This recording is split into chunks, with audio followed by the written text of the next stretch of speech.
The market's crashing. I lost all my money. I'm broke. What am I going to do? I'm going to call Scott, and he's going to tell you how to get all the money you want.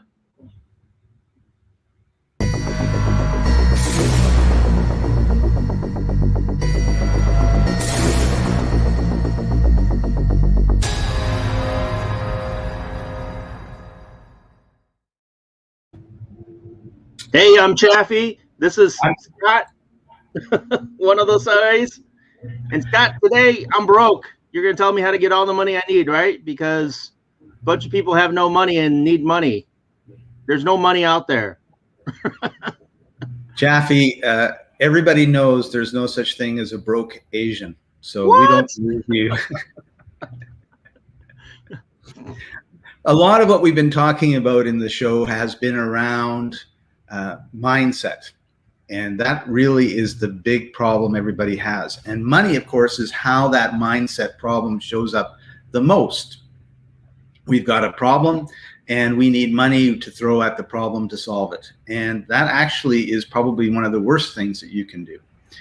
And it's just a matter of like looking outside the box, because we put ourselves in this box, we call it a bank, and we need to go there to get money. And the fact is that there's trillions and trillions and trillions of dollars worth of money.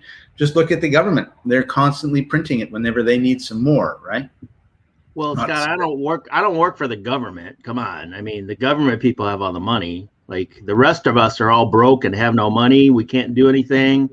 Like I work with a lot of real estate investors, and all the time I hear is that, I got all these deals, only I got no money. I can't buy them. Right? I mean, that's the big challenge. No money, no money, no money, right? So, Scott, show me the money. only what you said is so true, though, right? There's trillions of dollars out there. So where is it? How do I get it? How do I get access to it? How do I use it? And how do I put some of it in my pocket? And my background is a lot of times is in copywriting. And in copywriting, we say you need to have a big promise.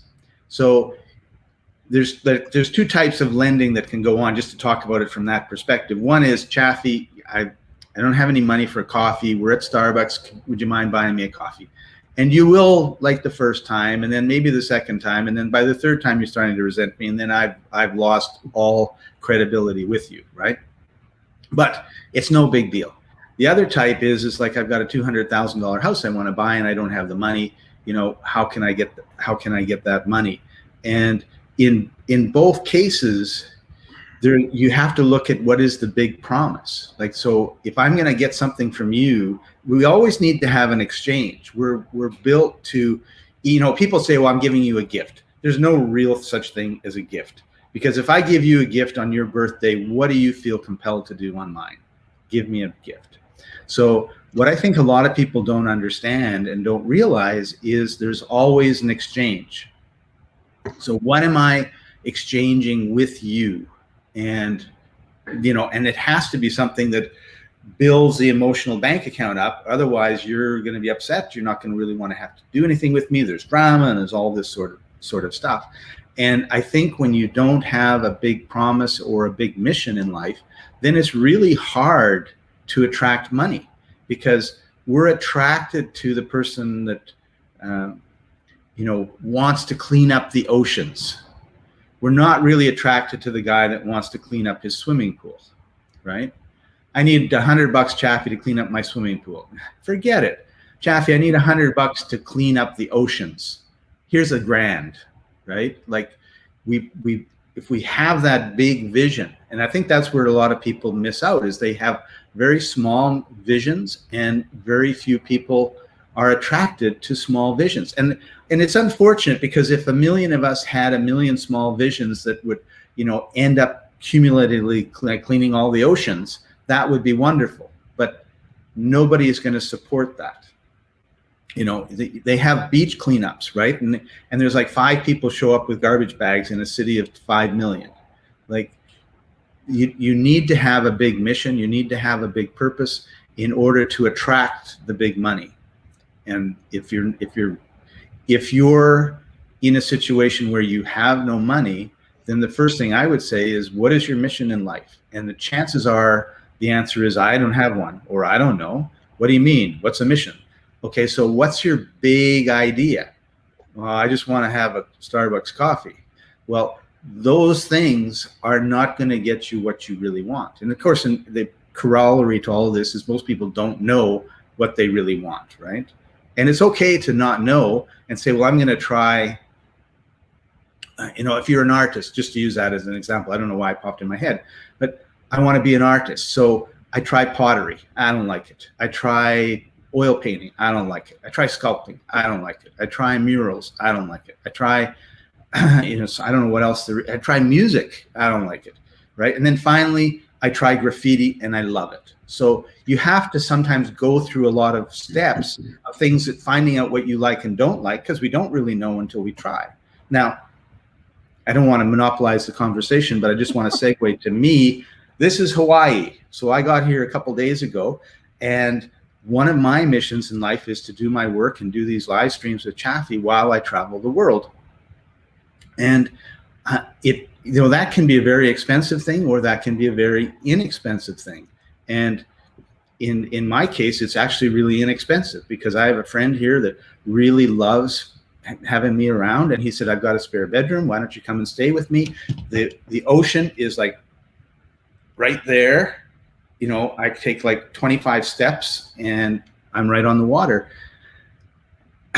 And my mission is to travel the world and work and help people. And a lot of my clients and my friends all have bought into this and support it. So people open their houses, people, they open their wallets, they pay me for the work that I do for them. And nobody gives me a hard time about, well, you're not, here, or you're not there to do the work. They all say, this is great, you're living the lifestyle that we want.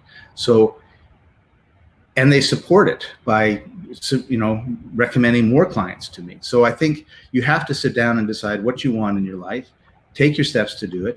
And when I first started, I didn't really know if I liked this traveling idea. It was very romantic. It was very exciting. But, what are the actual realities of living this lifestyle?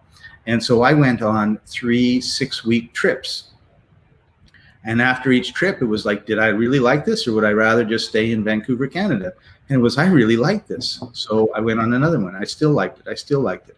Then I was away for 2 years. And now I'm usually away for about 9 months of the year. And it's all a matter of trial and error, because we don't really know until we try something if we're going to like it. But we have this fear of trying something new for whatever, because what if we fail, right? You're on a roll, Scott. I was waiting for you to keep going. All right, I'm going to tie a bow around it, since you won't, by saying this. There was I forget who it was that said it, but I thought it was brilliant. And he said, the purpose in taking piano lessons is not to become a good piano player. It could be, but you could take the piano lessons and decide you don't like it. You can, like me, I can play 2 songs on the piano. That's it. And they're not in key. Well, if the piano's not in key, I guess. And they're not in time, because I got no sense of rhythm. So it's a really bad 2 songs. But the point wasn't that. The point was the actual attempt to do it, the actual process of learning something new. If you don't like it, that's fine. Go on to something else. But by doing that, you've gained an experience that helps grow you as a person. So a lot of times we say, focus on one thing. And that's really important kind of in business. But in life, go to the opera once, and I don't like it. Don't go again. Oh, I love it. Go again. Go to a comedy show.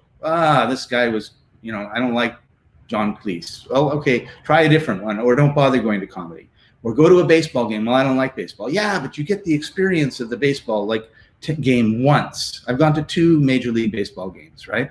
And one had 50,000 people in the stadium. It was like, I've never seen so many people in one place at one time. And the other one was actually like zombie night, and everybody dressed up as zombies. I didn't know. And it was like, oh, look at all this stuff, right? There are experiences in life that enrich your life, and they don't really necessarily cost anything. I mean, $10 gets you into a baseball game. So, Scott, you're showing your age, because I don't think you can go to the baseball game for $10 anymore. Maybe in the 70s you could. It was $10 when I went. they're significantly more now, and everything just so. Let's go back to the topic at hand, which is a scarcity mindset and a lack of money, right? So a lot of challenges in life, people blame because they say I have no money. As a matter of fact, money is one of the biggest challenges when it comes to divorce, right? One of the biggest reasons why people divorce is because of money. One of the biggest reasons why there's bad relationships is because of a lack of money, and people are always fighting over money and doing things. And so all the stuff that you said to do is go to the opera, go to the baseball game, all that kind of stuff is great, except a lot of people think, well, that costs a lot of money, so I'm not going to do that because I don't have the money to do that. I don't have the money to enjoy.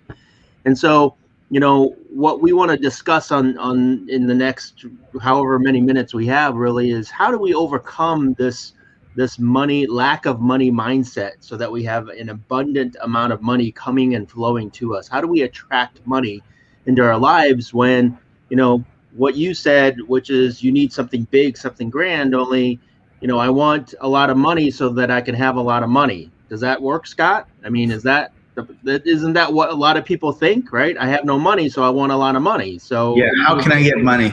I need money in order to get a lot of money because that's what I want. And the truth of the matter is, how can I serve my fellow human beings, and then the money will come. To be, you know, one of our good friends always says, "Have a servant's heart."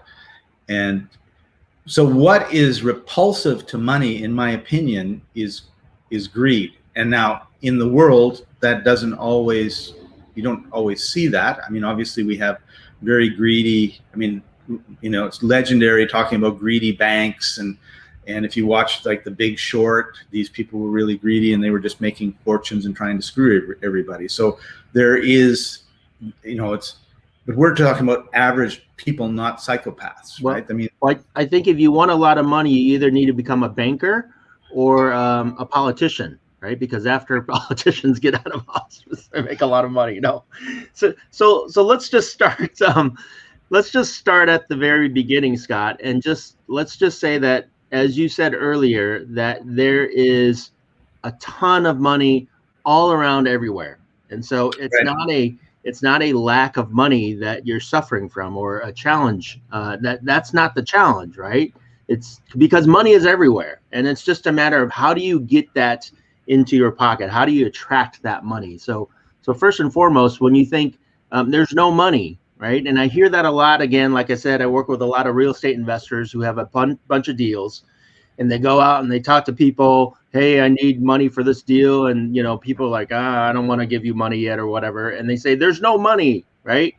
And then the reality is that there are trillions of dollars in the economy of every country, or most countries, except maybe Venezuela. And there's a lot of money out there. And it's just a matter of how do you find it and how do you attract it? And I think what you said first and foremost, other than the fact that you got to accept that there's a lot of money out there.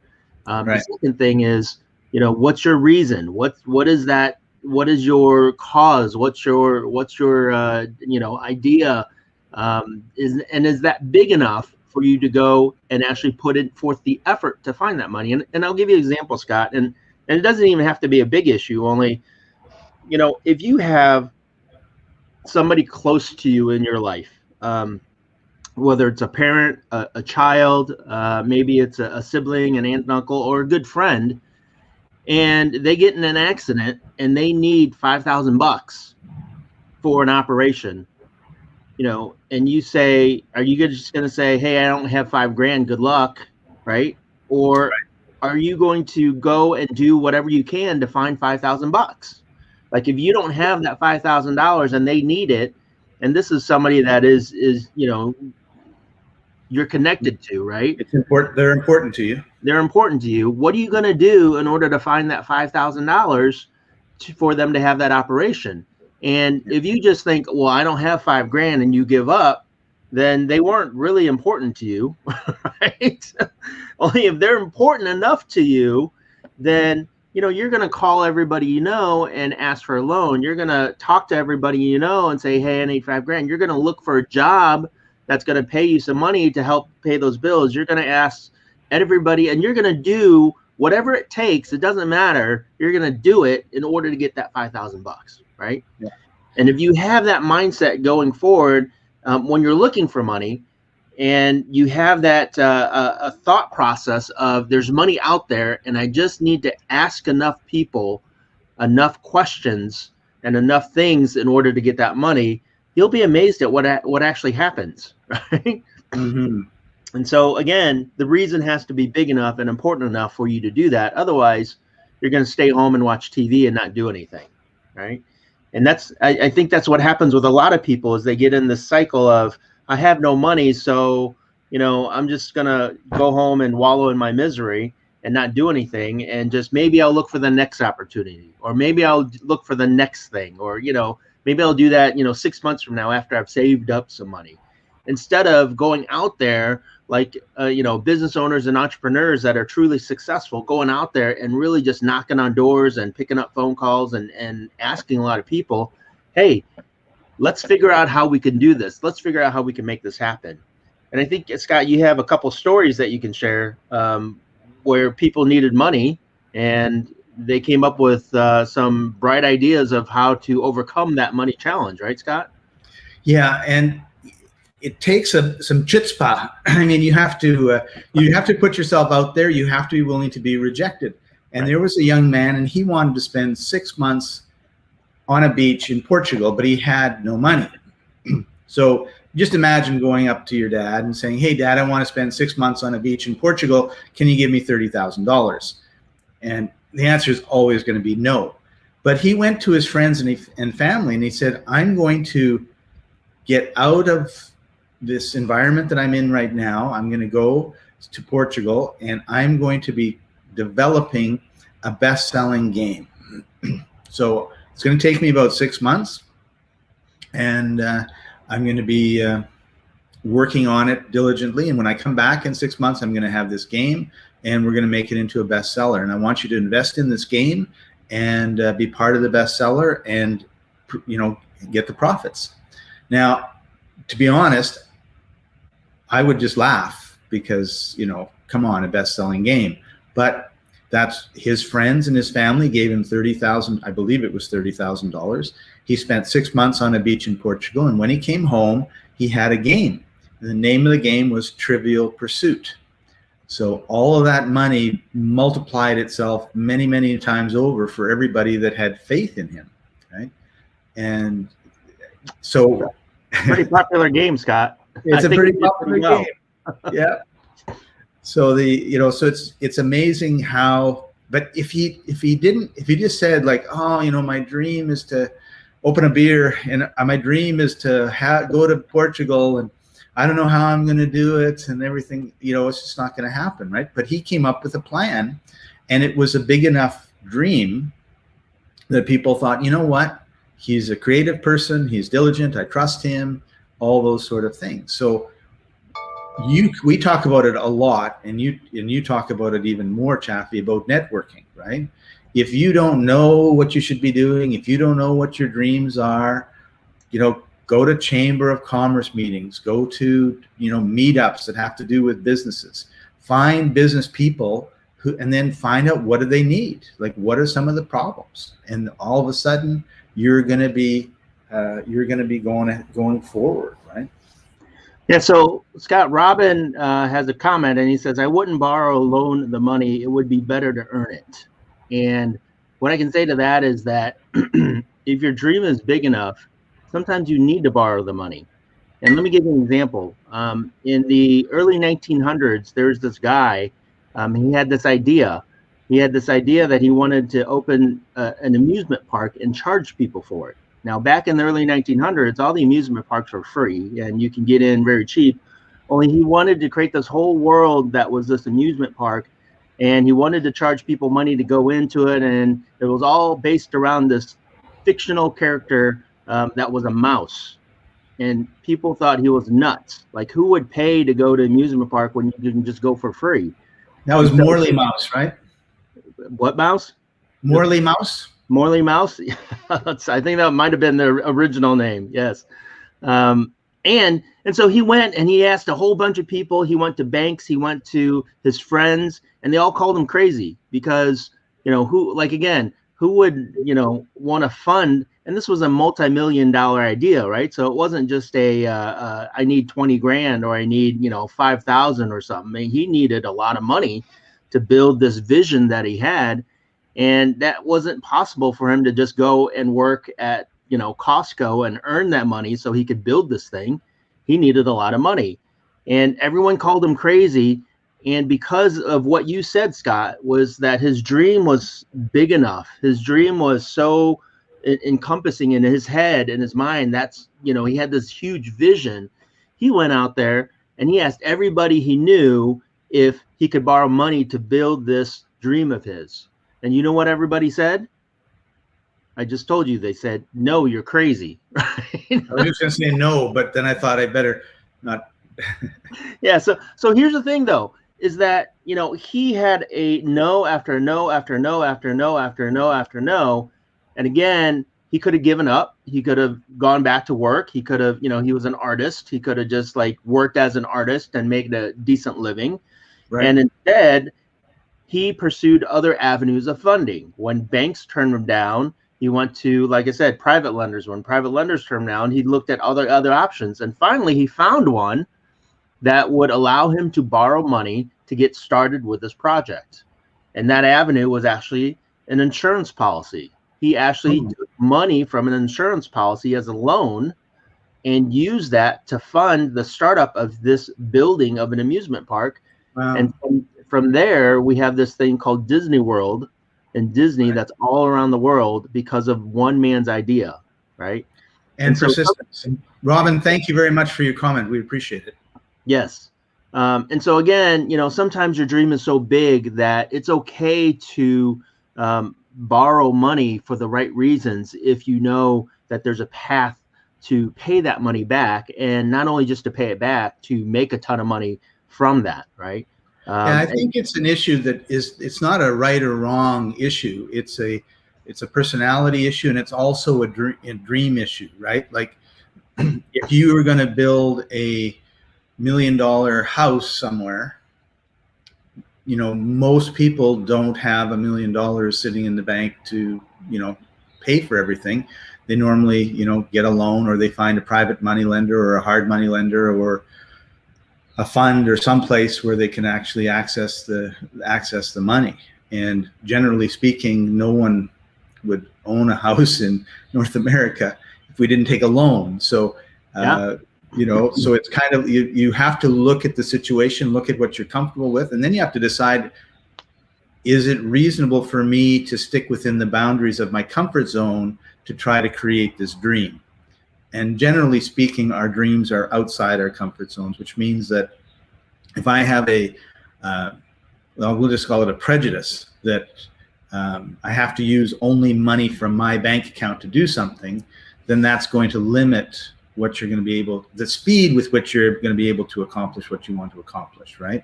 Oftentimes when you have big dreams, the whole point of the big dream is enrolling other people into that big dream. Some will bring their talent, some will bring their money, and it's not up to you to accomplish the dream. It's up to your team or your community to accomplish the dream, because they have to buy into it.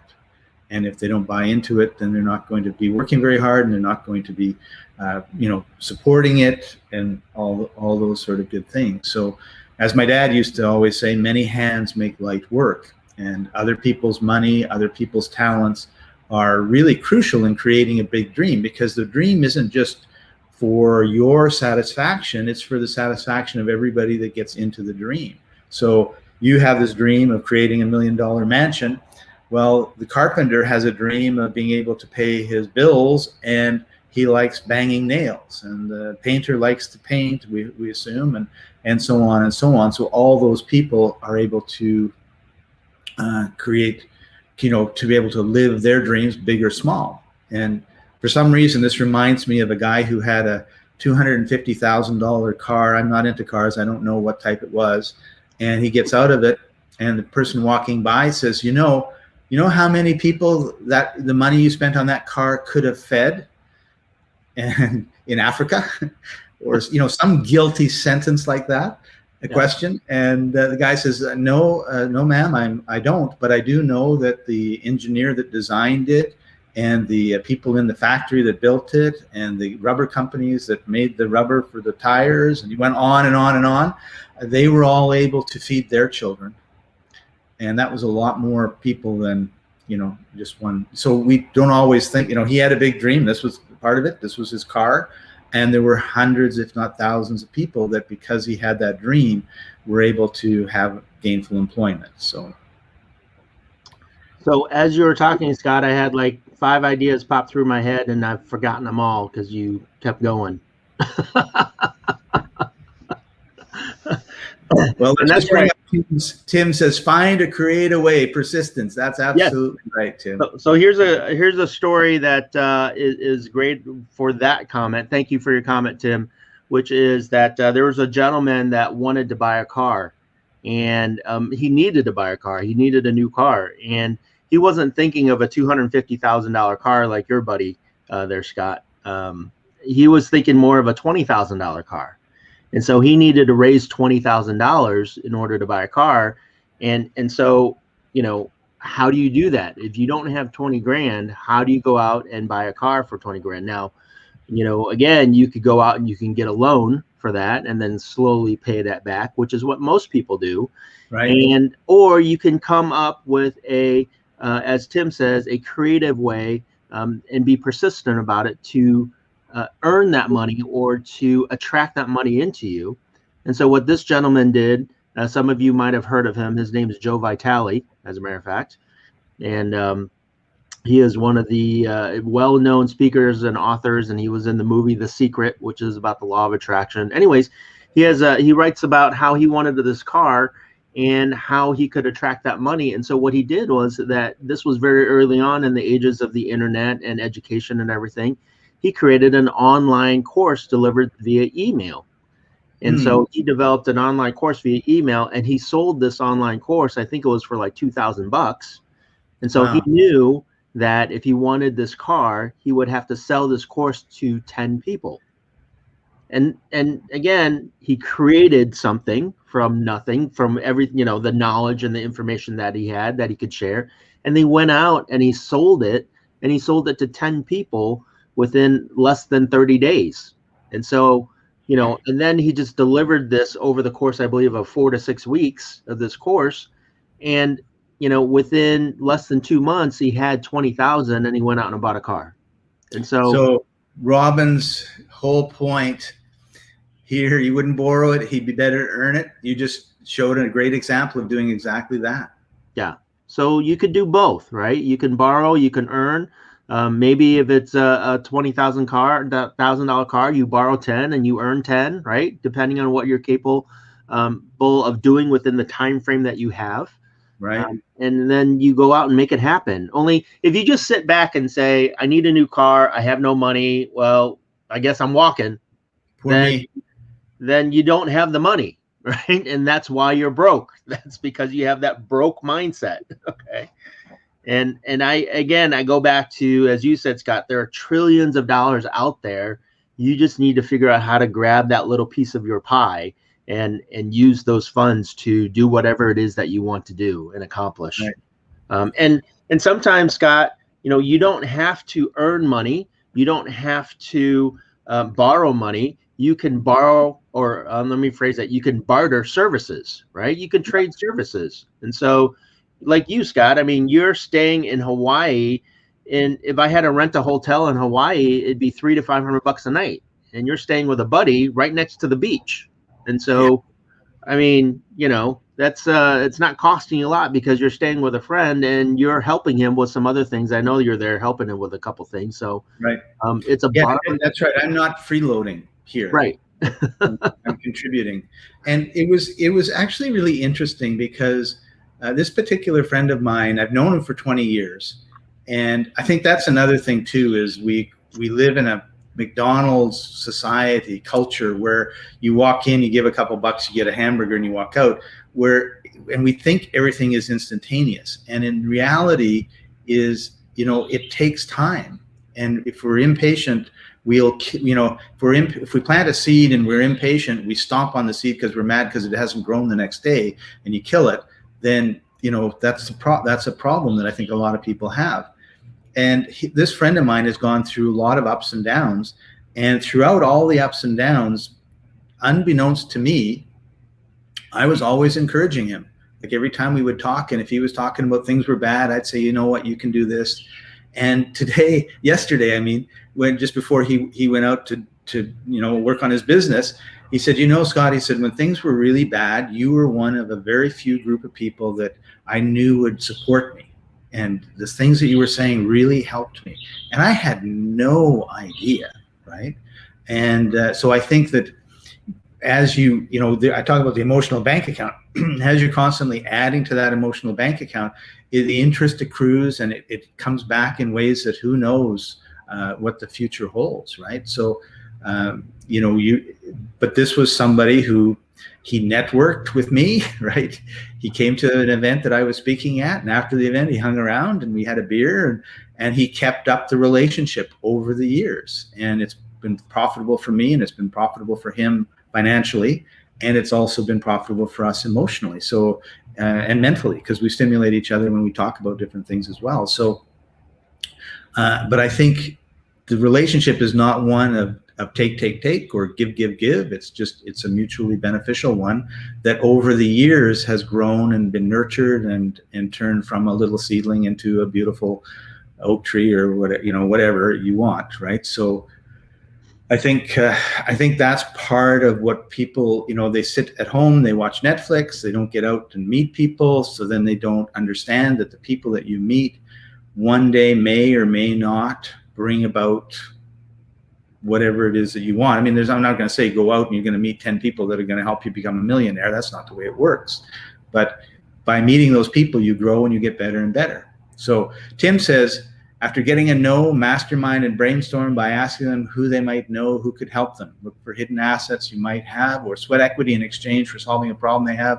Keep asking. Absolutely. Keep asking is the key. And it goes along with what you said, Scott. I think there's a phrase out there that kind of summarizes that pretty well, which is your net worth is your network, right? Or your network is your net worth. Yeah. Basically meaning, the more and the better people you know, the wealthier you are. And that doesn't necessarily mean money-wise. That just means the capabilities that you can do, the things that you can do and accomplish. The more people you know, and the more relationships you build, the more opportunities you have to explore. And I think that's key. And I want to add too, the world is full of entrepreneurs that are starting up, that need help, that want it. They have a dream, they want to. So if you don't have the dream, look for the entrepreneurs that have a dream and hook your wagon to their dream. And then eventually what happens, and the reason that I say this is what happens. When you hang out with certain types of people, you become more and more like those certain types of people. If they're drug addicts, then you're going to be drunk and a drug addict. And it's just the way it is. So if they're go-getters and they want to get more successful and they want to grow their businesses and all the rest of it, you might not have any entrepreneurial bones in your body when you start meeting these people. And in a year, you're going to have them. So if Chaffee has this dream of something, and he tells me, and I have no dream, and I go, well, I do want to be, I do know that I want to have more money because I hate sleeping on the street. So Chaffee, what can I do to help you? And I hang around with Chaffee, and Chaffee has got a few more people that are like him, and I hang around with them. My mindset automatically shifts and changes. And then all of a sudden it's like, well, Chaffee's got this dream and he's doing it, and George has this dream and he's doing it, and Sharub has that dream and she's doing it. Like, geez, I should have a dream and do it too. And then the mind, when it gets unleashed by that, your subconscious, right? 90% of your thinking is subconscious, goes, oh, Scott wants to have a dream. Finally, he wants to have a dream, something I can do. Great. And it goes to work. And then all of a sudden, one day, this thing pops in your head and it's your dream. And you don't understand that like 10 years of thinking went into it because you weren't consciously aware of it. And then all of a sudden you're attracting people, but you're at a higher level now because Chaffee and all of his friends have pulled you up. And now you're able to attract a higher level of person into your life, and away it goes. So as the saying goes, Scott, it's that you're the average of the 5 people you hang around the most, right? Yeah, that is And the so scariest sentence in the world. that's right. You're the average of the 5 people you hang around the most. And so if you are broke, if you're feeling broke, if you're thinking broke, if you have a scarcity mindset, look at the people you're hanging around and ask yourself, are they in the same situation? And if they're in the same situation, then maybe you should start hanging around some other people. And here's the scary thing, Scott, is a lot of times a lot of these people that you hang around the most are the people you grew up with, or they're your family. And so, there's a fear of, well, I like my friends. I like my family. I don't want to not hang out with them or hang around them.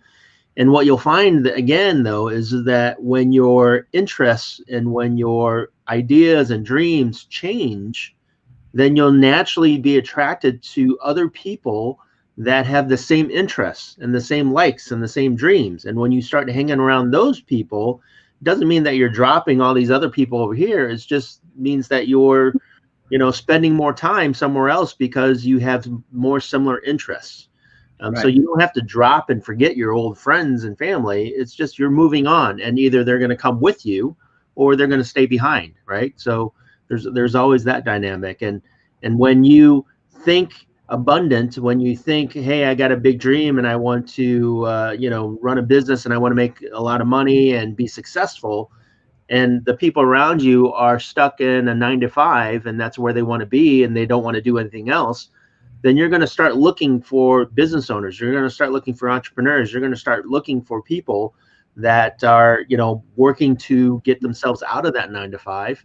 And when you start hanging around them, your ideas will start growing and developing. And then you'll have a new set of 5 friends or 5 people you hang around. And that continues to grow and grow as you continue to grow.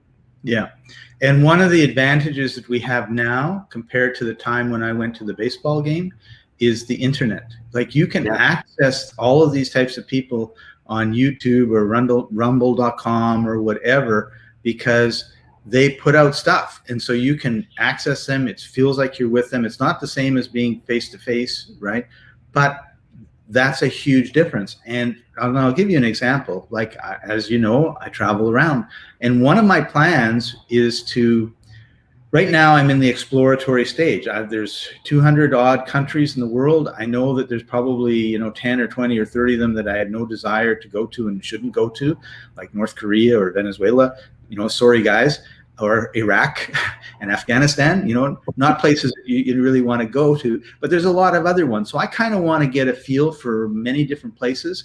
But my goal is to have 3 places outside of Canada where I go and spend 3 months of the year. And 2 of those places are going to be the same places every time, and one of them will be a different one. So I'll be Canada for a while, I don't know, like Mexico, and then maybe Tahiti, and then there'll be one other one where I just pick it randomly because I want to go and see what it's like Zambia or Tunisia or someplace, Georgia or England. It doesn't matter, right? And I thought, I'll just stay at an Airbnb for a month. That's a great place. You can do your own cooking and you can live in the community and everything else. And one of the people that I follow on YouTube is called the Nomad Capitalist.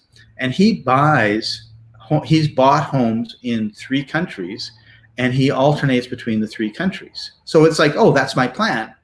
But he bought a house. And well, it wasn't a house, actually, it was a condo, because it's got security. You'd lock the door, you're on the 24th floor, it's safe, and you come back. And he says, what happens then, and he said, and this is what sold me on the idea, is when I travel, I have my office in a bag, which I already have. It's a knapsack. I've got my computer and everything I need to work. And then he says, I have a little bag with my toiletries and a pair of socks and stuff. And then I leave one place, I get on a plane, I go to the other place. I don't have this big bag and all this furniture, all this luggage. And I'm going, oh, would that be nice? That's right. So my plan went from, just going and spending, a month or 2 months or 3 months in an Airbnb somewhere to actually owning a place somewhere, which is, guess what? A bigger dream. Requires more money, requires more of this. So as soon as my conscious mind said, oh, I like that idea, my subconscious mind started working on it. And I could feel the shift from I'm doing okay financially to, all right, it's going to be $200,000 times 3, $600,000. So I got to make more. Right? So that's, you know, and that's the and I'm working on that, and it's coming along very nicely. Thank you very much. But that would never have happened if Scott had to think about it all by himself. But one of my mentors, who happens to be a channel on YouTube instead of someone that I actually like know and talk to. In fact, I don't think I'll ever get to talk to him, but that's another story. Right. So again, when the dream is big enough, when the want and the desire is big enough, the motivation will be there to put you into action and to do things versus give up and, you know, just wallow in the misery. And that's right. Tim actually has another comment out there. Oh, sorry, Shrub. Oh, there it is. If I hang out with my 5 kids while I get younger, the answer is yes. Yes, the answer is yes. And if you hang out with your grandkids, you will get younger yet. Yes. And that's because when you hang out with old farts like me, we just sit around and grumble about our aches and our pains. Whereas when you hang out with like when I hang out with my grandson, who's a year and 4 months, I'm down on the floor playing with him and bouncing around and everything else. So I can say absolutely.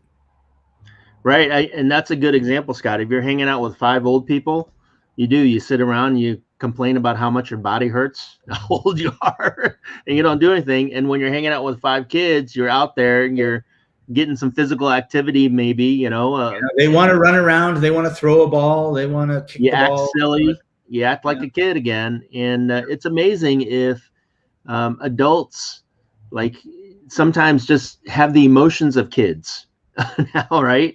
I think this world would be a lot happier place sometimes. Right.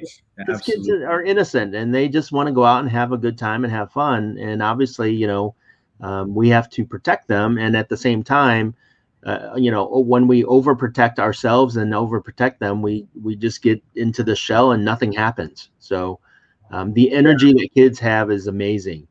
It is. And when you inject that kind of energy into your business and into the things that you're doing, into your thinking, like when a kid, you know, wants something and they ask for it and they get a no, they ask for it again. Like the one they don't stop. Right? They keep asking until, you know, the wanting goes away because something else attracted their attention or something, only they don't give up. And that's a trait that I realize that adults have forgotten. Right. Some adults have been beaten up so much. They've gotten so many no's throughout their life that as soon as they ask for something and they get a no, they give up and they say, oh, okay, well, I'll do something else. Or, you know, that was a nice dream. That was a nice thought. And if we have that mentality of kids. Yeah. Hang on. That's a really important thing, right? You're getting no's. And so why are you getting no's? And my copywriting background again comes up with the big promise, right? You irresistible offer. If you're getting no's, it's because your offer is not irresistible, and it needs to be an irresistible offer.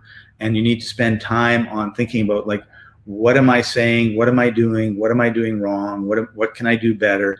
And the chances are you are unable to come up with an answer to those questions because you can't see yourself. That's why you need to have those 4 or 5 people around you that you trust, that want to support you going where you're going, and they give you, you know, the honest feedback, right? And if you're getting so much rejection, it's because you're putting out something that's easily rejectable, and we need to change that. And that's not a big enough dream. It's not a big enough why. Or, you know, it's not solid enough. Like your dream isn't solid enough. It's still just an idea. I had a lady come to one of my networking events, and she said, you know, I got this multi-million-dollar idea. How much can I sell it for? And you know, the answer is nothing, right? And she didn't like that answer. She's right. You know, we asked her, like, have you, you know, built a prototype? Have you tested the idea? Have you carried out the concept. No, it's just still an idea. Well, it's not solid enough for anyone to invest any kind of money in it, right? And so she's going around looking to, and she won't tell you what the idea was, because then then it's no longer hers. And so it's, what are you investing in other than her? And if she's got no track record, then, if Elon Musk came up to me and said, I got an idea, I need money, I might invest in Elon Musk.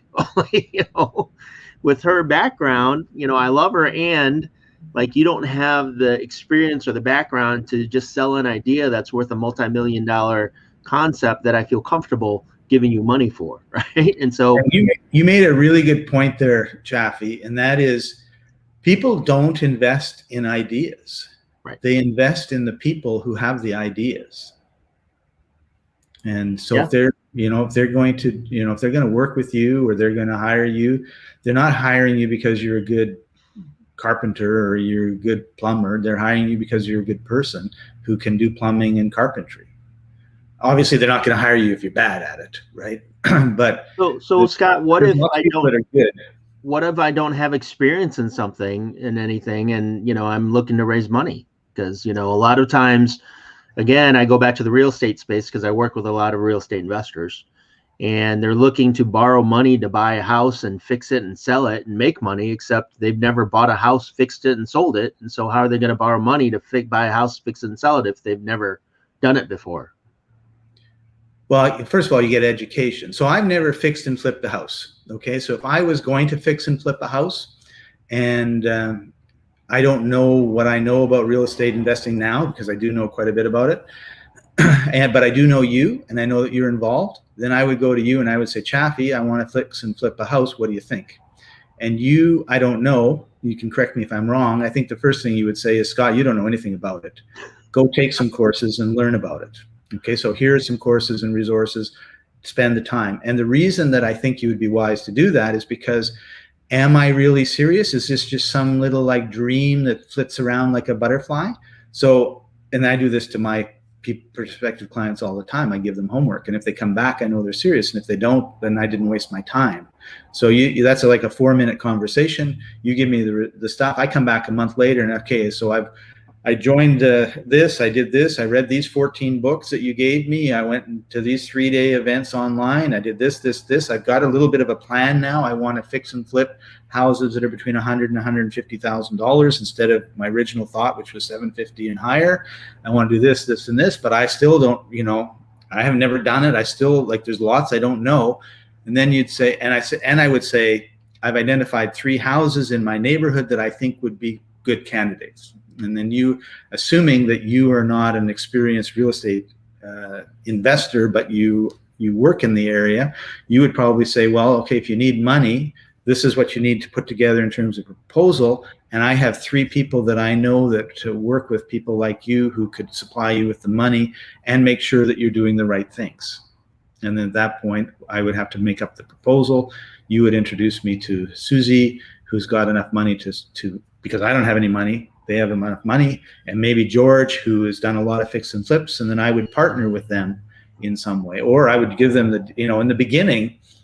A lot of people say don't do this, but I have never had a problem with it. Is I'd say, here are the deals.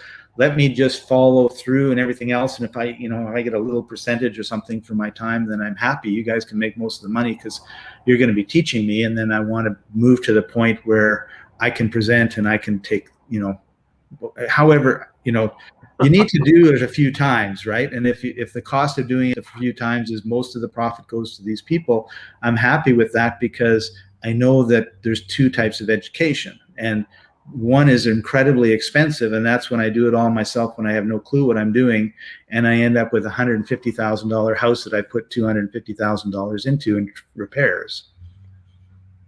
Well, Scott, you're on a roll today. It's the tropics. I'm just revitalized by where I am at.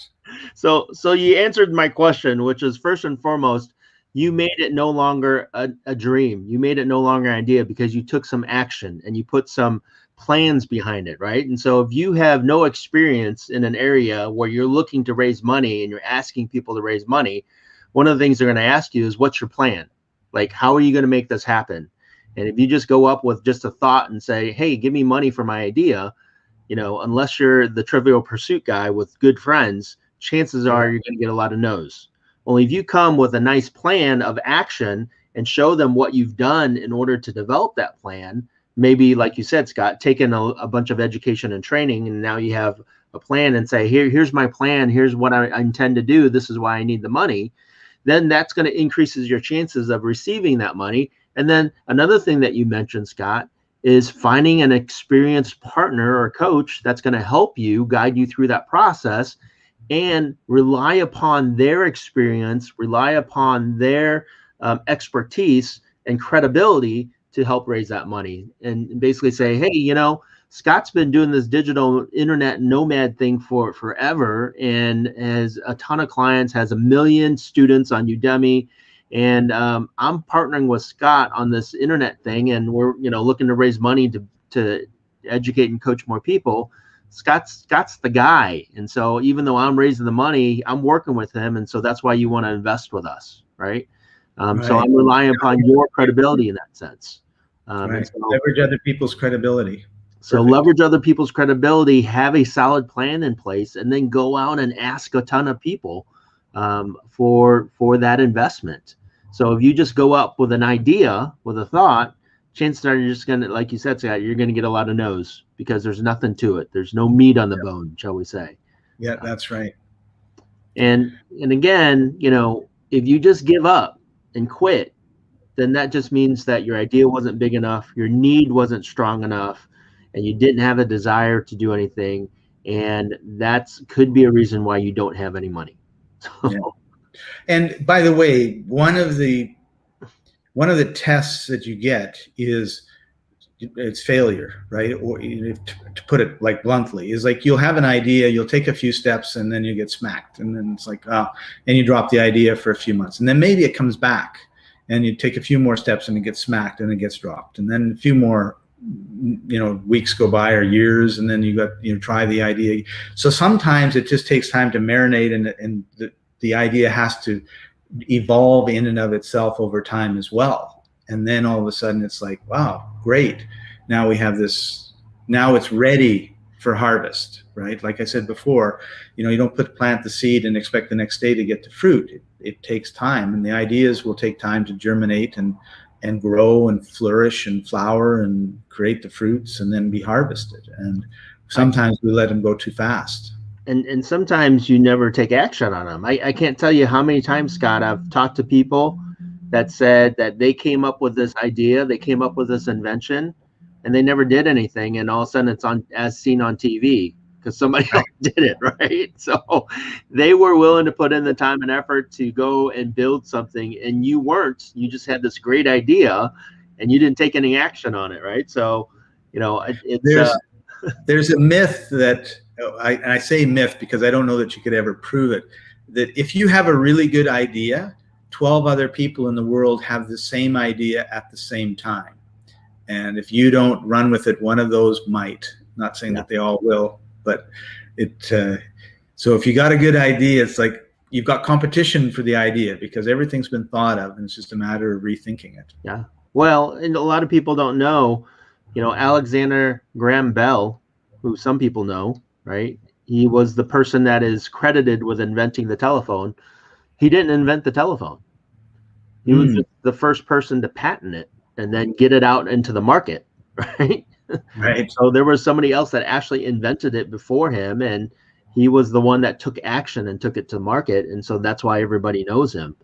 And so, if you have an idea, if you have a thought and your desire is strong enough and your need is strong enough and you need money for it, you'll find the money.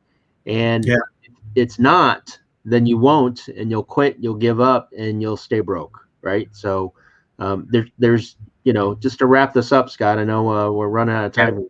We are actually a little longer than we normally go. Yeah.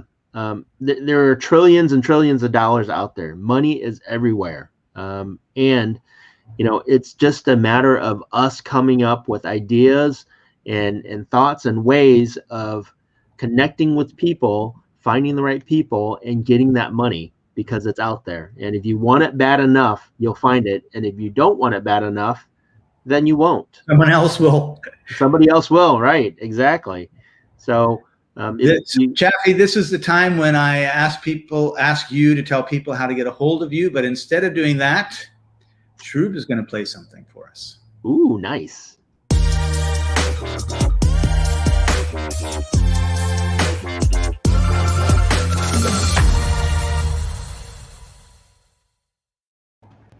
There you go. Nice. Thank you for joining us, everybody. Rewind if you want to connect with Chaffee, and actually, Shroob, maybe you can play how they can connect with him on different social media sites if they want. Follow him. If you've got any business questions or you need some coaching, he is the man. Awesome.